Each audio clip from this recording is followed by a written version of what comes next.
রাস্তা আজকে আমাদের দখলে। ইন্ডি জোটের পিন্ডি চটকে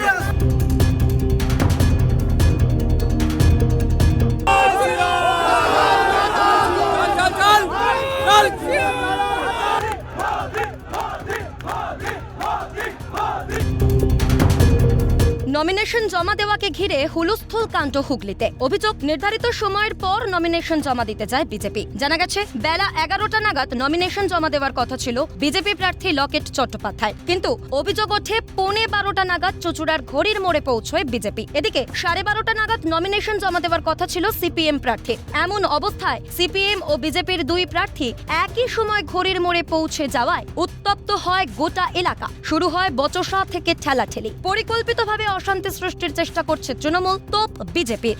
মনোনয়ন সম্পন্ন হচ্ছে, ততক্ষণ আমরা ছাড়বো না। এই রাস্তায় আসলে সোজা ইন্ডি জোটের পিন্ডি চটকানো হবে। পরিকল্পিতভাবে ক্যাচাল বাজানোর ব্যবস্থা কে করছে? তৃণমূল করে দিচ্ছে, পুলিশ সেটা সহযোগিতা করছে। যদিও গোটা বিষয়টি ঘিরে কোনো মন্তব্য করেননি লকেট চট্টোপাধ্যায়।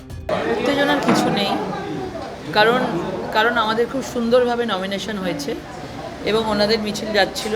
আমি দেখে সবাইকে হাত জোর করে প্রণাম করলাম, দূর আমি দেখতে পেয়েছি, আর সেরকম কোনো ঘটনা আমি দেখতে পাইনি।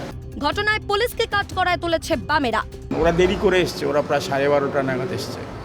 স্বাভাবিকভাবেই আমরা প্রায় 12টার পরেও 15-20 মিনিট অপেক্ষা করে তারপর আমরা মিছিলটা নিয়ে আসি। বিতণ্ডার ব্যাপার না, এটা হচ্ছে পুলিশ প্রশাসনের দায়িত্ব ছিল যে তাদেরকেও বলা যে আপনারা টাইমটা মেনটেন করুন, সেটা তারা করেন। উদ্দেশ্য প্রণোদিত ঝামেলা, পাল্টা তোপ কংগ্রেসের। এই ঝামেলাটা হলো, বিষয়টা তৈরি করা ঝামেলা, উদ্দেশ্য প্রণোদিতভাবে।